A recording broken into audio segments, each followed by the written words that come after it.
Let's start weighted average. Weighted average is an important topic of aptitude. It is used in allegation. Allegation increases our question solving speed by 3 to 4 times. Weighted average is average of two or more groups. We have the basic formula for calculating weighted average, which is just an extended form of basic formula of simple average. Basic definition of simple average and weighted average is same, that is sum of all the observation by total number of observation. To understand weighted average in detail, let's take an example. I've just showed you the basic definition of weighted average.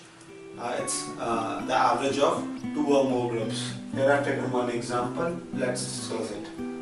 It is a data of one classroom in which there are three groups of students. In the group 1 there are 3 members, in group 2 there are 2 members, in group 3 there are 5 members. Okay, these are the number of students. Okay, this whole classroom, that means whole group G1, G2 and G3 gave one examination. Okay, in that examination the average marks scored by the members of group 1 is 50, in group 2 it's 60 and in group 3 it's 70. Okay, our question is we have to find the average marks of the class. Okay, it is given that there are only 3 groups in the class and all the students are distributed in this group only. Okay, we have to find the average of classroom. Okay, so if you are just a beginner, how many of your students would solve like this question like this? They will just add up the average marks G1, G2 and G3 and they will divide it by 3 and they will write it like this: 50 plus 60 plus 70 divided by 3, and they'll say the answer is 60. Okay, this is the students who have just started learning will do like this. They have just added the average marks and they have divided it, and they will say that the average marks of the classroom is 60. But I am asking you whether it is correct or not. Truly speaking, this is wrong. Why it is wrong? I've already told you that the basic definition of weighted average is sum of all the observation upon total number of observation. Okay, had you in this case, whether I find the sum of the total number of observation? Have I found that? No, I've just found the sum of the averages. I've not found that sum of the marks of all the class. Okay, whole groups. So this is wrong. So we have to find, in order to find the weighted average, we have to find a sum of total observation. That means sum of the marks obtained by all the students in the class. Okay, so for that I'll try to find the sum of marks in the first group. In first group I'm indicating it with the summation sign. And so I'll say that sum of marks in the first group will be 3 into 50. Okay, I have got this by the basic formula of average. Sum of the marks of 3 students upon 3 will give me 50, and from here I have got the sum of the marks of 3 students, which is 3 into 50, and I am indicating it with summation G1. Summation G2 will come out to be 2 into 60 and summation G3 will come out to be 5 into 70. Okay, these are the sum of the marks of group 1, group 2, group 3. In order to find the sum of the marks of whole class, what I have to do? I have to add G1 plus G2 plus G3. Okay, these are the sum of marks, not the average. These are the sum of marks. You should note that. It will come out to be 150, it will be 120 and it will be 350. Now I'll add it 150 plus 20, 350. It will give me 620. Okay, this is the total marks, total sum of the marks of all the groups, or I can say this is the total marks of the classroom. Now I have got the total marks of this classroom. Well, in order to find the average, weighted average, okay, or I can say average, okay, both are same here. In order to find the weighted average or average, what I'll do, I'll divide sum of total marks upon total number of students, which is 10. So it will come out to be 62. Hence I will say the average of this classroom is 62, not 60. This is the method which you should follow. because you should first find the sum of the observations, then divide it by total number of observations. This is the basic method you have to do. Why I have taken 10? Because 3 plus 2 plus 5. From here I have got the value of 10. You might be confused with 3 plus 2 plus 5. Okay. This is the this is the average of the classroom. Okay. Now I think you have got the what is weighted average. Now I'll take us generalize this concept, generalize this formula. Okay. I'm generalizing this formula of weighted average. I can write weighted average as if the average of group 1 is A1 and total number of observation, total number of the member of group 1 is N1, and in group 2 the average is A2 and total number of member is N2. And I have also told you that weighted average is average of 2 or more groups. So there can be more groups, more than 2 groups. I am writing it as here AN. AN is the average of nth group and N is the member of nth group. Okay. And divided by total number of members, which is total number of observation. That means N1 plus N2 plus N3 till Nn. Okay. This is the formula of weighted average. But you don't need to learn this formula, because you just remember that sum of all the observation upon total number of observation. Try to do the questions with that logic only. You'll solve it easily. Okay. Many times people confuse with the groups. Okay, G1, G2 and G3. Many times people after reading the question could not analyze whether I have to solve this question by weighted average concept or simple average concept. For that, I discuss this section again in separate chapter in allegations and mixtures. I'll take after this. Okay. And now I'm moving to next basic concept, that is basics of allegation, where we'll discuss how weighted averages is applied on two groups.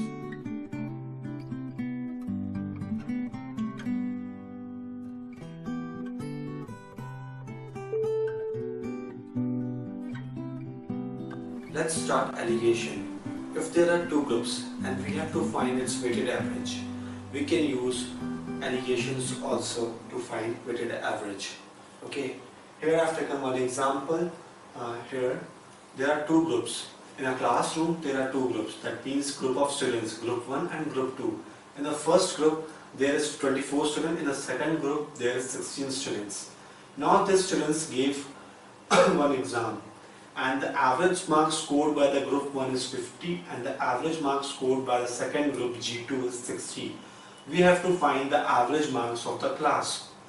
We can solve this question by formula of weighted average, that is N1 into A1 into N1 plus of A2 into N2 by N1 plus N2. I am solving it with the formula. This formula is same as sum of all the observation, that means sum of the total marks and divided by total number of students. This is 24 plus 16, that is 40. Okay. Now solve it. This was 6, that's 4, that's 54. Hence the average of this whole class is 54. Okay. This question can be also solved by allegation method. Okay. Here I have used this formula. I am writing it here. AW is equal to A1 into N1 plus of A2 into N2 upon of N1 plus of N2. Okay, here I have used this formula. This question can also be solved by allegation.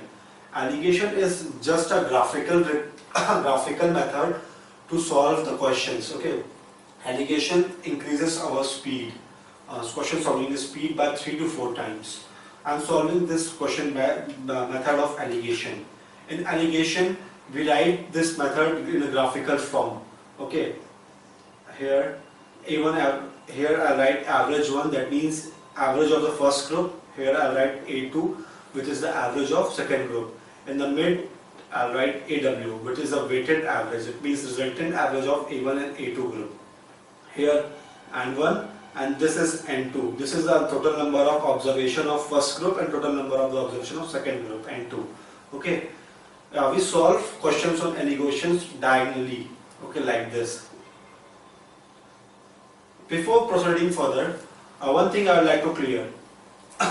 In the starting of this chapter, I have discussed one property of averages. Let me remind you again. If there are a set of numbers 10, 20, 40, 80 and 95, and if I ask you where the averages will lie, okay, then you will say the average will lie between 10 and 95. That means the lowest value and the highest value. Average will lie between this number. Okay, so I can say this average will be between them. Okay, this property is valid also for the groups. Okay, so if the average of first group is 50 and the average of the second group is 60, I can say the resultant average of both the groups will lie between 50 and 60. Okay, this should be clear because I'll be using this property in solving questions on allegations. Okay, so from here it is clear that AW will lie between A1 and A2. Okay, for instance, I am assuming A2 to be greater than A1. In the exam, you may get A1 to be greater than A2 also. In that case, equation will change a little bit. Okay, here I have assumed A2 greater than A1. That means I can say A2 is also greater than AW and AW is greater than A1 because its average will be in between them. That means AW is the mid and the value between A1 and A2. Okay, now what? Now divide it both the side. Okay, finally I'll just divide it and you have to write A2 minus of AW. Why A2 minus AW? You have to check the sign, positive sign. This denominator should be positive always. A2 is greater than AW, so I have written A2 minus AW. Okay, now in this side write AW minus of A1 because AW is greater than A1. This property is very important. This denominator should be positive always. Now equalize them. Okay, this is the equation of allegation. Okay, this is the equation of allegation. This equation will be used for solving questions on allegation. In exam, you don't have to mug up this, you don't have to learn this. You have to, in exam, you have to frame this graphical form and you have to just derive the equation as per your requirement. Okay, I'm replacing value in this equation from this. Okay, here N1 is 24 and A2 is 60 and AW is unknown. We have to find the value of AW. It will come out to be 16 and AW minus of 50. The benefit which you get with the allegation is you will deduct the common factor. Okay, so now I'll remove the common factors and it will be this. So I've got the simple values. Now I'll solve this question and I'll find the value of AW. It will come out to be 3A minus of 150 is equal to 120 minus of 2AW, 5AW is equal to 270, AW will be 54. This is the average of the group. This is the answer which we have got with a simple formula also. So this method always reduces the speed because it cancels out the common factors. I think this point is clear to you now. A common question would be in your mind how we have got this value of this formula. Let me derive you for you. Okay, I'm deriving this formula here. This is the formula for the two groups, weighted average formula for this. I'm simplifying it. I'm taking N2 this side. So I'll write it like this: AW N1 plus of AW N2 is equal to A1 N1 plus of A2 N2. And now I'm taking N1 terms on the same side. AW minus of A1 is equal to A2 minus of AW N2. N1 upon of A2 minus of AW will be equal to N2 upon of AW minus of A1. This is the same formula which I have got from here. Okay, so this is graphical representation is just same thing. Okay, you get the same formula from there also. So I think the concept of allegation is clear to you. Allegation can only be used when there are two groups. If there are more than two groups, we cannot use allegation method. Students usually get confused that whether data given in the question represents a group or an individual. So for that, I'll take some questions in separate chapter, that is in allegation and mixture, and I'll discuss this allegation concept again there. For average chapter, this much basic is sufficient. Now I'll move to the next section.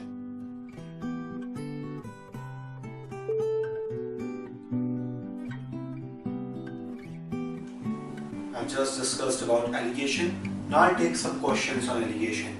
But before discussing allegation, I would like to tell something about allegation.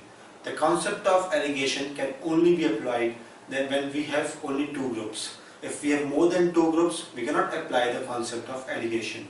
However, the members in the group can be more than two. Okay. For example, suppose there are two groups, G1 and G2. And in this group, member can be 1, 2, 3 or more.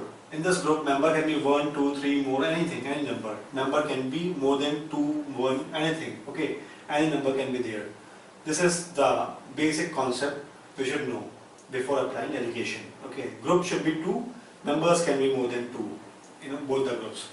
And the second thing you should also note before applying allegation, that no member of group 1 should be the member of group 2, or no member of group 2 should be the member of group 1. That means all the members should be different. That means the member of all the group must be different from the member of the group 2 or the second group. Okay, then only we can apply the concept of allegation. Allegation is applied when we mix both the group members of both the group, and we have to find its average. Okay, now I'm taking the questions. The average of 30 result is 20 and the average of other 20 results is 30. What is the average of all result? Question is, there are 30 results and its average is 20, and in the next there is 20 result and its average is 30. We have to find the average result of 30 results and 20 results. That means we have to mix them, and then I have to find the average of this 30 plus 20, it is 50 results. Okay. I can solve this question by basic method also and by averages or by allegations also. First I will solve it by basic method. In the basic method, we first find sum of all the observation, then divide it by total number of observations. Here, sum of 30 results will be 30 into 20. I am indicating all this by average. 30 into 20, and I will add the sum of other 20 results, that is 20 plus 30, and I will divide it by total number of results, that means 30 plus 20. 30 plus 20, which is 50. Now I will solve it, and it will come out to be 24. Hence, the average of this 30 result and 20 result is 24. Here, the numbers were very easy, and I have deducted all the common factors, so I have got the answer with very less working. Okay, but in exam, this number would be very easy. You won't get common factors. So the concept of allegations will be used. If you use concept of allegations, you won't have to do this multiplication every time. Okay. However, here in this example, number was easy, so you did multiplication very easily. Now I'll solve this question by allegation concept. People usually confused by applying allegation, and at first we have to write the averages. Okay, but instead of writing averages, they write groups. Okay, they write the number of total number of observations. Okay, here the average of 30 result is 20, so I have written 20 here because this is the average. Here I have written 30 because average of 20 result is 30. Okay, so I have written average here, and I have to find the resultant average. I am indicating it with X. Okay, now the average of this 20 result, so the average of 30 result is 20. That means total number of observation will be 30 and total number of observation here will be 20. Now I'll solve it by our basic method. We know that X will be less than 30. Why? Because the average will lie between 20 and 30. Okay, so I'll write it like this, and it will equalize with this equation, and here I'll write x minus 20. Now I'll solve it. First I'll deduct this. I'll solve it. 3x minus of 60 will be equal to 60 minus of 2x. From here I'll get 5x is equal to 20, x is equal to 24. This 24 is the answer of the question. Okay. With alligations we get answers with less calculation and in quicker, that means in less time. Okay. We get answers easily and with more accuracy.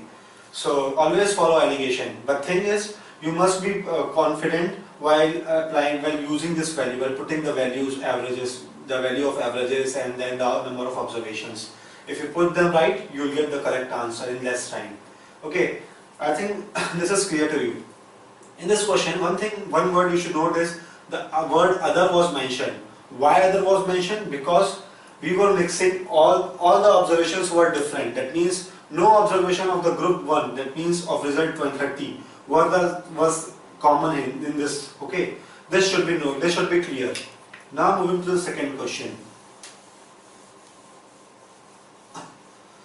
The average salary of all the workers of workshop is rupees 8,000. The average salary of 7 technicians is rupees 12,000, and the average salary of rest is rupees 6,000. Find total number of workers. Question is, let me explain you. Suppose this is a factory. There are lots of workers. Okay, lots of workers are working. Among this worker, there are 7 technicians. Among this worker, there are 7 technicians, and the average salary of the 7 technicians is rupees 12,000. And rest other workers, that means apart from this technician, rest other workers, I am assuming the rest other workers to be as x and rest worker. I am assuming their number to be x, and its average salary is given to be 6,000 rupees. Okay, and the average salary of whole worker, that means complete worker after mixing 7 technician and the rest worker, is given to be 8,000. Our question is, we have to find the total number of the workers working in the factory. That means the value of x including the value of technician. Okay, that is 7. So I'll solve this question by our alligation concept. Here again I'll put value of averages here, and this side in the below I'll write 7. Why 7? Because 12,000 indicates as average salary of 7 technician. Okay, now here I will write the average salary of the rest workers, and I write their number to be x. In the middle way I write the average salary of whole workers, that means 8,000. This should be clear because the average of 7 technician and rest other workers, that means whole workers, complete workers, is 8,000. Okay, now I'll solve it with the concept. It will come out to be 8,000 minus 6,000, that is 2,000. It will be equal to 12,000 minus 8,000, that is 4,000. And I'll deduct it, I'll cut it out, and the value of x will come out to be 14. That means that there are 14 workers apart from the technician. So the total numbers of workers in the factory will be, 14 plus 7, which is 21. Hence I have got the answer very easily with very less calculation. Okay.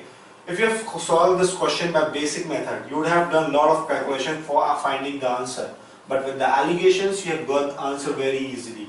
Now I'll show you I'll frame an equation with the basic method, and I'll tell you how complicated it would have been and how much time consuming it would have been. So I'm framing equation with the basic method. First we do sum of all the observation and then divide it by total number of observation. Here I have to find the average, find total number of the workers. Okay, I have given the data average salary of all the workers, which is 8,000. So I am writing the average salary of workers to be 8,000 here, and the sum of salary of 7 technician here, and the sum of salary of other workers, that is x of workers x. I have written it x here. Now I divide by total number of workers, that is 7 plus x. From here also you will get the value of x to be 14. But for getting the value of 14, you have to do some calculations and manipulations to solve this equation. and that would have been time consuming. So the value of x is 14 with the basic equation, but here you would have to solve a lot of this equation and other things. Okay, now total number of workers will be 14 plus 7, that means 14 were rest of the workers and 7 technicians, that is 21. So answer is again 21, but this is then the process. So I think the concept of alligation is clear to you now. Now I'll move to one more important concept of alligation, that is speed concept, speed analysis. After that I'll take some questions on alligations. Then after you'll gain some confidence. And alligation and mixture, I'll take typical questions on alligations that will bring confidence in you.